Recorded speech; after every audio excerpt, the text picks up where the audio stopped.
양자 보안 네트워크라는 양자 물리학의 새로운 도전 기술에 대한 강연을 준비했습니다.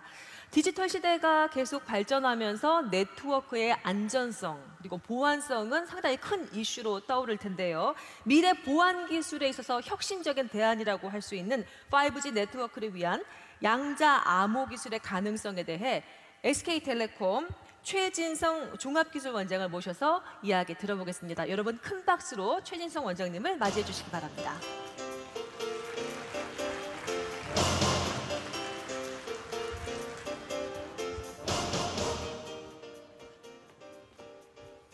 네, 반갑습니다, 여러분. 방금 소개받은 SK텔레콤 종합기술원장 맡고 있는 최진성입니다. 방금 소개된 대로 제가 말씀드릴 내용은 앞서서 우리 고등과학원의 김재환 교수님께서 이렇게 테이프를 끊어주신 그 양자 기술의 뒤를 이어서 양자 기술을 잘 활용해서 현대의 정보통신 시대에 있어서 중요한 사회적 이슈인 보안 문제를 어떻게 해결할 것이냐, 이런 얘기들을 풀어볼까 합니다. 너무 물리학적 얘기들이 진행이 되니까 조금 보어링 하실 것 같기도 하고, 또 아침부터 킵손 박사님께서 멋있는 그림을 이렇게 보여주시긴 하셨지만 저도 조금 그림은 있습니다. 그렇지만 좀 무거운 얘기가 될 수 있을 것 같아서 가급적 좀 재밌게 진행을 해보도록 노력해 보겠습니다. 자, 첫 번째 슬라이드입니다. 여러분들 이 슬라이드를 보시고 혹시 기억나시는 영화가 있으신가요? 한 10년 전에 나왔던 영화입니다. 약간 단서는 뭐냐면 황당무계한 영화에 속합니다. 기억나시나요? 뭐 오전에 이렇게 멋있는 뭐 인터스텔라라든지 아니면 뭐 컨택 같은 이런 우아한 SF 그 영화 얘기가 나왔습니다만, 여기 화면에 보시는 거 아마 아시는, 여기 써 있네요. 밑에 써 있는데 Hitchhiker's Guide to the Galaxy라는 영화입니다. 제가 이 슬라이드를 뽑았는데 공교롭게 오늘 전체 테마하고 잘 맞는 것 같아요. 일단 첫 번째, 황당하다. 황당하다는 거는 벌써 이게 방금 나온 이런 컨셔스한 큐리시티의 시작이 아닌가 이렇게 생각을 합니다. 일단 이해를 못해야 답답해야 호기심이라는 게 발동을 하기 때문이죠. 또 한 가지는 뭘까요? 오늘 또 삼성이 갤럭시를 와서 소개를 하더라고요. 갤럭시의 그 수석 디자이너였던 것 같은데, 그래서 갤럭시하고도 관련이 있습니다. 그 다음에 여기서 얘기하는 얼티미트 퀘스천, 뭔가요? 얼티미트 퀘스천, 우리의 인생이나 삶은 뭐고 이 우주는 무엇인가요? 이런 궁극적인 퀘스천, 아마 인터스텔라에서도 얼핏 그런 문제를 제기했던 것 같기도 하고, 그리고 많은 양자론을 연구하는 사람들이 이 문제에 접근을 하고 있습니다. 뭐 의식, 우리가 흔히 얘기하는 컨셔스니스라고 얘기하는 의식이라는 게 과연 무엇이냐, 심지어 브레인 사이언티스트들도 이 분야에 많이 관심을 갖고 있죠. 심리학자들 포함해서. 이런 거에 대한 궁극적인 질문을 이 영화 내에서 던지게 됩니다. 누구한테? 이 왼쪽에 이상하게 생긴 컴퓨터 앞에, 슈퍼컴퓨터, 아마도 양자 컴퓨터로 되어 있었겠죠. 질문을 합니다. 답이 뭘까요? 아시는 분은 아실 겁니다. 굉장히 황당무계하게도 42라는 답을 하게 됩니다. 결론, 잘 모르겠다. 어떻게 보면은 양자 물리학의 시작은 잘 모르겠다라는 것으로 출발하는 게 맞지 않을까라는 생각을 좀 해봅니다. 통신기술의 역사, 제가 SK텔레콤에서 왔습니다. 우리나라 이동통신 역사 30년 됐고 또 앞으로 30년을 기다리고 있습니다. 지금 여러분들한테는 스마트폰 시대가 다가왔고, 그리고 또 LTE의 시대가 다가왔습니다. 이제 보편화되어 있고요. 여러분 라이프스타일 전체가 어떻게 보면은 스마트폰에 굉장히 의존 내지는 심지어 중독되어 있는 단계까지 와 있는 것 같습니다. 자, 모든 기술은 다 만들어지고 사용화되었을까요? 아니죠. 앞으로도 더 많은 정보통신 기술이 기다리고 있습니다. 그 중에 대표적인 것을 두 가지만 말씀을 드리겠습니다. 뭘까요? 첫 번째는 인터넷 오브 띵스입니다. 모든 사물들이 연결되는 인터넷 오브 띵스. 지금 화면에 보시는 비디오는 저희가 만든 로봇, 인공지능 로봇을 포함해서 저희가 모바일 월드 컨그레스, 전 세계 가장 큰 정보통신 전시회인 모바일 월드 컨그레스에서 저희가 전시한 내용이 되겠습니다. 각종 웨어러블을 포함해서. 두 번째 패러다임은 무엇일까요? 흔히들 우리가 얘기하는 빅데이터를 말씀드릴 수가 있겠습니다. 모든 것이 디지털화되고 모든 것이 데이터화되고 있습니다. 여기 지금 촬영되고 있는 모든 미디어도 디지털 미디어로 저장이 되고 있겠죠. 그리고 인터넷 오브 띵스 같은 슈퍼 커넥티비티를 하이퍼 커넥티비티 사회가 됐을 때 더 많은 정보가 모이게 됩니다. 그리고 컴퓨터는 슈퍼컴퓨터가 됐든 양자 컴퓨터가 됐든 아니면 클라우드 컴퓨터가 됐든 어마어마한 컴퓨팅 파워를 갖게 되고, 여러분이 각국 소지하고 계시는 이분 스마트폰조차도 엄청난 CPU와 메모리를 갖고 있습니다. 이런 두 가지 큰 패러다임이 넥스트 웨이브로 몰려오고 있습니다. 이때 우리가 가장 걱정해야 될 부분은 무엇일까요? 바로 정보 보안 이슈라고 말씀드릴 수가 있겠습니다. 오늘 양자 물리학을 가지고 저희가 정보 보안 문제를 얼티미틀리 하게 해결하기 위한 기술을 소개를 하고자 합니다. 물론 정보 보안이라는 기술은 그것만 가지고, 그러니까 양자 기술만 가지고 해결되는 것은 아닙니다만, 그 중에 가장 핵심적인 암호 기술에 대해서는 양자 기술이 얼티미트 앤서를, 얼티미트 퀘스천에 대해서 얼티미트 앤서를 줄 수 있지 않을까, 이렇게 생각을 해봅니다. 정보 보안의 문제가 해마다 이슈가 되고 있습니다. 여기 왼쪽에 보시는 바와 같이 많은 분들이 보시면 아시겠지만 스노든이라는 친구가 CIA 요원이었었습니다. 2013년 6월 폭탄 선언을 했죠. 정부기관이 일반인의 통화 기록과 인터넷 사용 정보, 개인 정보를 프리즘이라는 특별히 제작된 프로그램을 통해서 도감청을 하고 있다라고 폭로를 한 바가 있습니다. 이런 문제는 이제 시작입니다. 앞으로도 매년 개인정보 보호뿐만 아니라 각종 정보 보안과 관련된 그런 사회적 이슈거리들이 만들어지고 있습니다. 바로 이런 문제를 우리가 해결을 하고 싶어 합니다. 5 시대가 2020년을 향해서 다가오고 있습니다. 역시 마찬가지로 저희가 오늘 소개할 양자 물리학 기반의 양자 암호 통신 기술 역시 2020년에 본격적인 사용화를 앞두고 지금 현재 기술 개발이 활발하게 이루어지고 있습니다. 자, 잠시 정보 보안의 핵심 기술이라고 할 수 있는 암호화 기술 말씀을 드리겠습니다. 암호화의 기술은 현대 정보통신 사회에서 등장했다고 생각하시지만 그렇지 않죠. 굉장히 오래됐습니다. 보시는 바와 같이 역사가 정말 오래됐습니다. 무려 가장 저희가 기록에 먼저 남은 것들을 보면 그리스 시대, 즉 기원전 700년 시대의 오른쪽에 보시는 것처럼 스키테일이라는 암호화 기술이 등장을 합니다. 이따가 기원전 700년 전입니다. 생각해 보세요. 굉장히 오래됐죠.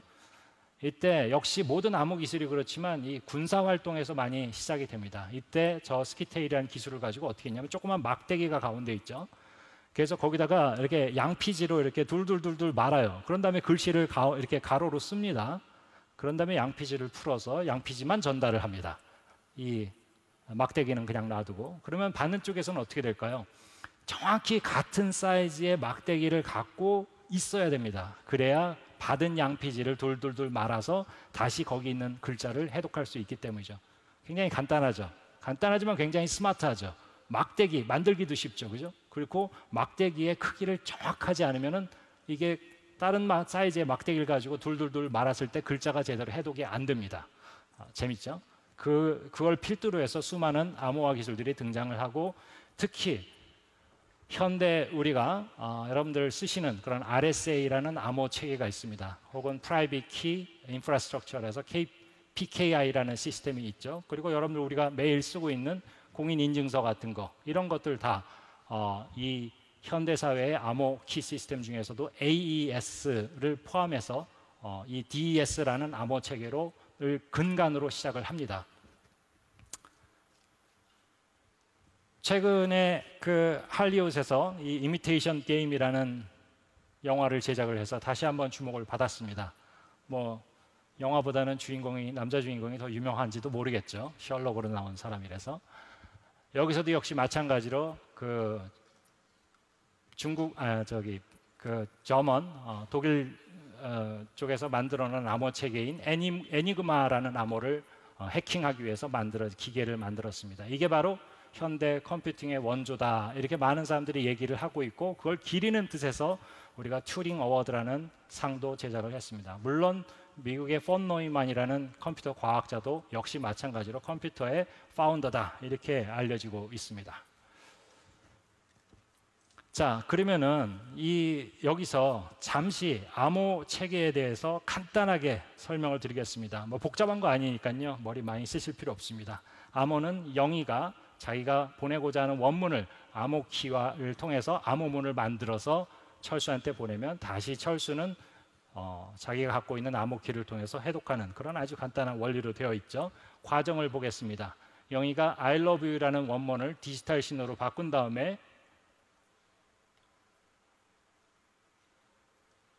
그거를 암호 키를 곱해서 암호문을 만들고 그 데이터를 전송을 합니다. 통신선롱으로. 그러면 받는 쪽에서 암호 키를 가지고 다시 원본으로 해석해내는 아주 간단한 원리라고 볼 수 있습니다.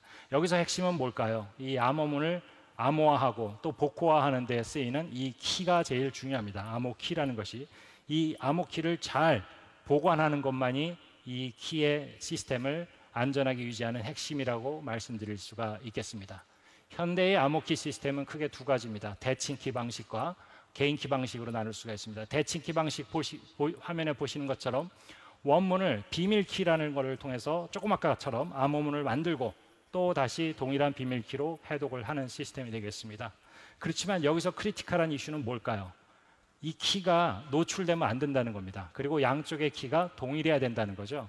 그러면 누군가 키라는 것을 한쪽에서 만들어서 상대방에게 미리 갖다 줘야 되는 거잖아요. 그걸 풀려면.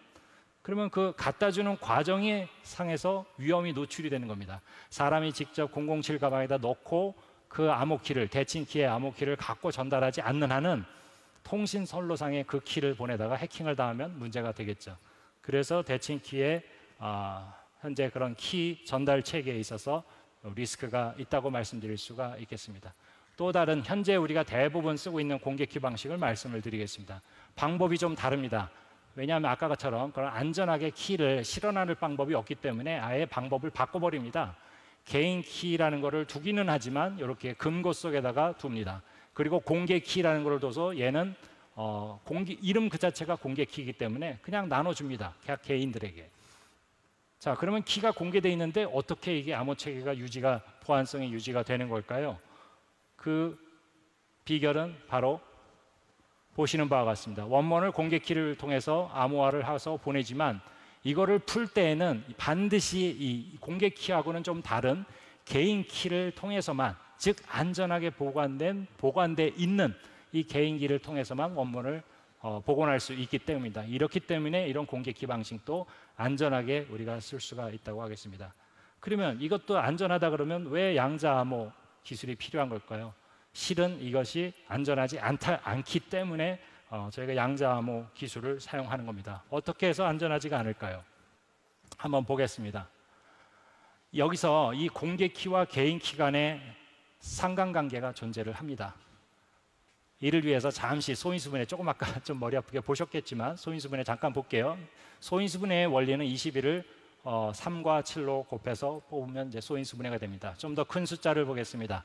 3713 소인수분해하면은 47 곱하기 79로 됩니다. 자, 이 정도 가지고 될까요? 우리가 실제 현재 쓰고 있는 암호 체계에서, 즉 개인키 방식의 공개키 방식의 암호 체계에서 사용하는 소인수분해의 숫자는 보시는 바와 같이 어마어마하게 큰 수를 가지고 소인수분해를 하는 방식을 사용하고 있습니다. 그래야만 어느 정도 안전해질 테니까요.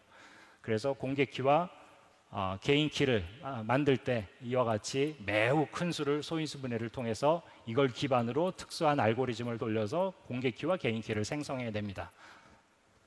자, 그렇기 때문에 조금 아까도 얘기했지만 그 퀀텀 컴퓨팅 같은 게 만들어져서 이거를 뭐 단 몇 초 만에 깰 수도 있거니와 지금 현재 있는 슈퍼컴퓨터, 퀀텀 컴퓨터가 아니더라도 지금 쓰고 있는 슈퍼컴퓨터라든지 아니면은 뭐 클라우드 같이 수백 수천 대의 컴퓨터를 잘 활용하면 좀 시간은 걸리겠죠. 한 하루나 이틀 정도 걸릴 수도 있을 겁니다. 그렇지만 그래도 이거는 깰 수 있다는 겁니다. 개인키 방식. 그러면 어떻게 합니까? 창과 방패 같은 그런 일들이 벌어집니다. 오케이. 그러면은 짧은 비트에 그 공개키를 써가지고 했을 때에는 해커들이 빨리 깨니까 어떻게 하냐? 키 사이즈를 늘리는 거죠. 그러면은 그거를 해독해내는데 키 값을 해킹을 하는데 좀 더 많은 시간과 컴퓨터가 들어가겠죠. 그러니까 좀 리스크가 줄어들겠죠. 그렇지만 또 해커들도 거기에 맞게 또 더 많은 컴퓨팅 파워를 동원을 합니다. 그러면 또 깨지겠죠. 그러면은 더 비트 수를 늘립니다. 키의 비트 수를. 이런 식으로 이렇게 지그재그 형식으로 이렇게 계속 반복적으로 키의 크기를 늘리는 방식을 취하고 있습니다. 현재 지금 무려 2048비트를 동원을 하고 있습니다. 이렇게 되면 무슨 문제가 생길까요? 오버헤드가 굉장히 커지는 거죠. 배보다 배꼽이 커지는, 즉 우리가 정보를 나르고자 하는 비트 수보다 이거를 암호하는 데 들어가는 오버헤드가 너무 큰 겁니다. 그래서 한계가 있다. 우리가 이렇게 볼 수가 있겠습니다. 그래서 이 모든 문제를 이론적으로나 실제적으로나 완벽하게 그야말로 얼티밋 퀘스천에 대한 얼티밋 답을 주는 것이 바로 양자 암호 통신이라고 말씀드릴 수가 있겠습니다. 이를 통해서 우리는 보다 안전한 금융거래라든지 개인정보 보호라든지 정보 유출로부터 해방될 수가 있다고 말씀드릴 수 있습니다. 누가 만들었을까요? 저희는 SK텔레콤이 이 기술을 발명을 했었으면 하는 바람은 있었지만 사실은 이 두 분께서 베네트와 브라사드라는 두 분이 1984년 아주 유명한 논문을 발표하게 되고 거기서 BB84라는 이 양자 기술 기반의 그러니까 비밀 키를 안전하게 수신자 쪽에다가 전송시켜주는 딜리버리 해주는 메커니즘을 발표하게 됩니다.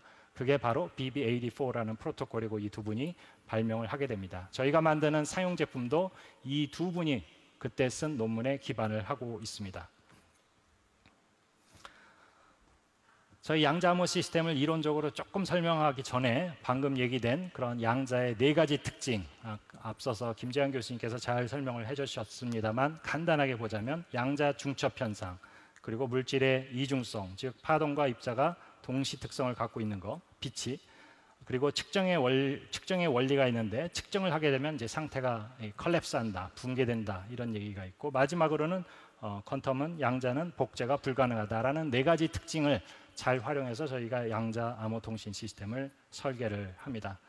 자, 지금부터 저희가 상용 제품을 만들고 있는 양자 암호 시스템에 대해서 원리부터 간단하게 말씀을 드리겠습니다. 먼저 양자는 퀀텀이죠. 그래서 쪼갤 수 없는 단위가 되겠습니다. 그래서 그걸 어떻게 만드느냐? 저희가 레이저를 가지고 감지기를 거쳐서 이런 단일 광자들을 만들어 냅니다. 그 다음 어떻게 하느냐? 그 다음에는 저희가 간섭계라는 것을 사용을 합니다. 그래서 마치 프리즘을 이렇게 서로 이렇게 겹쳐놓은 듯한 그런 모습을 갖고 있습니다. 빔 스플리터라고 보이기도 하고요. 그래서 그 간섭계를 가지고 광자를 보내기 시작하면 이렇게 양쪽으로 스플릿된 다음에 만나는 쪽에서 보강이 되든가 소멸이 되든가 이런 원리가 되겠죠. 그래서 만약에 광자를 하나를 보낸다고 했을 때 빔 스플리터를 통해서 한쪽으로 측정이 되게 됩니다. 100개를 보낸 경우에는 어떻게 될까요? 한쪽은 어떤 경우에는 통과를 하고 어떤 경우에는 반사를 하기 때문에 양쪽 다 50개 정도 수신을 하게 될 겁니다. 자, 그러면 이런 그 간섭계를 한 세트를 더 장만을 한다고 생각해 봅시다. 이따가 말씀드리겠지만 첫 번째 간섭계는 송신기 쪽이라고 보시면 되고, 우리가 양자정보통신에서 얘기하는, 그리고 두 번째 간섭계는 수신기 쪽이라고 생각하시면 될 것 같습니다. 이론상 우리는 아까 좀 전에 보셨다시피 그런 반사와 통과의 반복이기 때문에 이론적인 예상 결과는 수신기 쪽에 A와 B의 쪽에서 측정을 해보면 각각 50개씩 측정이 될 것으로 예상이 됩니다만, 아까 같은 양자의 특수한 특성, 즉 양자 중첩 상태라는 원리 때문에 실제 측정을 해보면 한 곳으로 측정하는 순간 상태가 붕괴돼서 한쪽으로 몰립니다. 그래서 100개가 한쪽으로 몰리는 그런 현상을 우리가 실제로 목격할 수가 있습니다. 우리가 일반적으로 생각하는 상식과 많이 어긋나는 부분들이 있는데 바로 그 부분이 양자 물리학이 이해하기 난해한 부분이다라고 이제 이해하시면 될 것 같습니다. 원리는 양자 중첩 상태가 양쪽에서 동시에 진행이 되기 때문이라고 보시면 되겠습니다. 그리고 양쪽에서 동시에 진행이 되다가 소멸이나 아니면은 그 보강을 통해서 한쪽으로 쏠리게 되는 것이 되겠습니다. 너무 이해를 좀 어렵다 하더라도 너무 신경 쓰시지 않으셔도 될 것 같습니다. 0과 1을 만드는 데 있어서는 저희가 위상 변조기라는 것을 저희가 중간에 삽입을 합니다. 그래서 위상 변조기를 통해서 디지털 신호인 0과 1을 마음대로 조작할 수 있게 저희가 중간에 위상 변조기라는 것을 개발을 해서 추가를 합니다.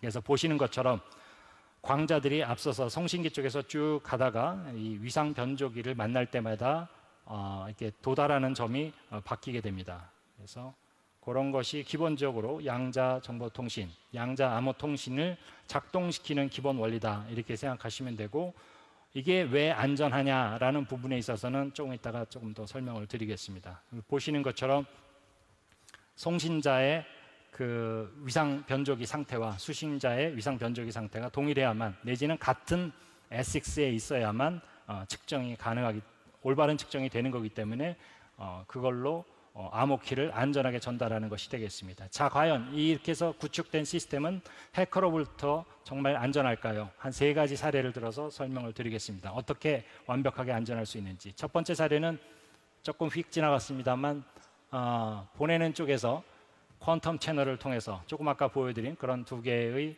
그 간섭계를 써서 쓴 퀀텀 채널을 통해서 광자들을 하나씩 보냈을 때 중간에 해커가 그거를 탈취한다고 가정했을 때 수신 쪽에서는 자기한테 와야 될 광자가 도달을 안 하기 때문에 도청 사실을 즉각 발견할 수 있게 됩니다. 두 번째 케이스입니다. 역시 해커가 중간에 있습니다. 광신호 분할기를 우리가 흔히 얘기하는 스플리터를 통해서 분할기를 통해서 측정하고 해커들이 재존성을 한다고 했을 때 아까 말씀드린 위상 변조기의 상태를 해커들은 모르기 때문에 50%의 확률로밖에는 디텍션을 할 수가 없습니다. 마지막 3번째 케이스가 되겠습니다. 만약에 해커가 그게 아니라 이거를 복사를 해서 뭔가 보내겠다 이런 마음을 가졌을 경우에도 양자 물리학에 의하면 이 양자의 특성상 퀀텀은 복제가 할 수 없기 때문에 근본적으로 복제를 할 수 없기 때문에 이 모든 경우에 있어서 해커로부터 안전하다는 것이 이론적으로나 실험적으로나 증명이 되었습니다. 그러면 이거를 실제로 피지컬하게 저희가 장비 형태로 만들어야 되겠죠. 통신 장비. 어떻게 만들겠습니까? 아까 말씀드린 대로 첫 번째 간섭기에 있는 부분을 송신기 형태로 만들고 두 번째 간섭기 부분을 수신기 형태로 만들게 됩니다. 여기에 들어가는 핵심 부품을 저희가 개발을 했는데 그중에 말씀드린 간섭계, 보시는 바와 같이 간섭계의 내부 구조는 상당히 복잡한 광회로로 구성이 되어 있고요. 그 다음에 또 하나는 이 위상 변조기를 만들 때 저희가 순수한 True Random Number Generator가 반드시 필요합니다. 고순도의 그런 그야말로 true한 랜덤 넘버 제너레이터가 필요한데 이 부분을 저희가 개발을 했습니다. 수신기 쪽을 보겠습니다. 수신기 쪽에서 제일 중요한 건 역시 광자가 왔을 때 그거를 잘 검출하는 것이 기술이 필요합니다. 단일 광자 검출기를 만들었고요. 그 안에를 좀 더 보시면은 화단의 애니메이션처럼 보는 것처럼 약한 광자 신호이기 때문에 여러 번의 멀티플라잉 과정을 통해서 이 광자를 싱글 포턴을 디텍션을 하게 되는 거죠. 우리가 나노 기술도 얘기하고 있고 많은 첨단 기술을 얘기하고 있지만 생각해 보십시오. 상상해 보십시오. 하나의 광자를 디텍션한다. 이 광자라는 게 퀀텀인데 이 퀀텀을 상상해 보시면 어마어마하게 작다는 것을 쉽게 상상할 수 있겠죠. 근데 그거를 하나를 디텍션한다라는 거죠. 지금 현재 우리가 상용망에서 쓰고 있는 광통신 기술은 광자 하나를 가지고 얘기하는 게 아니라 광자를 이렇게 무지무지한 개수의 그 다발로를 이용해서 하는 통신이라는 점에서 제가 지금 얘기하는 단일 광자 통신하고는 전혀 얘기가 다릅니다. 훨씬 더 고난이도 기술에 해당이 됩니다. 그러면 이렇게 해서 받은 키 값을 그 위에서 고속 신호 처리 보드와 고속 신호 알고리즘을 통해서 전체 시스템을 만들어 주게 되겠습니다. 키 생성 속도는 한 160kbps 정도가 됩니다. 충분히 저희가 비밀 키를 실어 나를 수 있는 수준의 속도가 나오고 있습니다. 자, 이제 슬슬 마무리를 하겠습니다. 저희 시스템은 보시는 바와 같이 광학계, 그 다음에 신호 처리 보드, 그리고 그 위에 고속 암호 복호화기로 구성이 되어 있고 실제 시스템은 화면을 보시는 바와 같이 생겼습니다. 크기는 1.5리터 생수의 높이 정도 사이즈가 되어 있고요. 굉장히 작습니다. 그거를 가지고 여러 군데 망을 설치하면 그게 바로 저희가 만들고자 하는 퀀텀 세이프티 네트워크가 되겠습니다. 응용 분야는 굉장히 많겠죠. 양자암호 통신 시장 규모가 되겠습니다. 2030년 230억 달러의 시장이 형성될 것으로 많은 시장 전문가들이 전망을 하고 있고요. 이거보다 더 중요한 것은 우리가 정말 미래 정보통신 사회에 있어서 정보 보안으로부터 자유로울 수 있는 그런 시대를 만들어 줄 수 있는 기술이라고 저희는 확신을 하고 있습니다. 전 세계에서 많은 국가들이 이러한 양자 정보통신에 대해서 많은 투자를 하고 있습니다. 우리나라는 어떨까요? 저희도 미래부가 많은 기획을 하고 있고 올해를 시작으로 해서 내년, 내후년, 2020년까지 많은 R&D 투자가 일어나고 있습니다. 저희 회사에서 2013년 양자암호 핵 기술을 국산화를 했고요. 그리고 작년에 시제품 개발에 이어서 올해에는 10월에 상용 장비 출시를 앞두고 있습니다. 현대의 정보통신 시대는 똑같은 양자 기술을 사용한 반도체로 출발해서 지금 양자암호 기술로 완성되는 시대에 와 있습니다. 지금 말씀드린 것처럼 이런 양자의 기술, 양자 물리학에 기반한 양자의 기술을 통해서 우리의 미래 정보통신 사회, 우리 미래의 ICT 사회는 완성될 것으로 저는 확신을 합니다. 예, 감사합니다.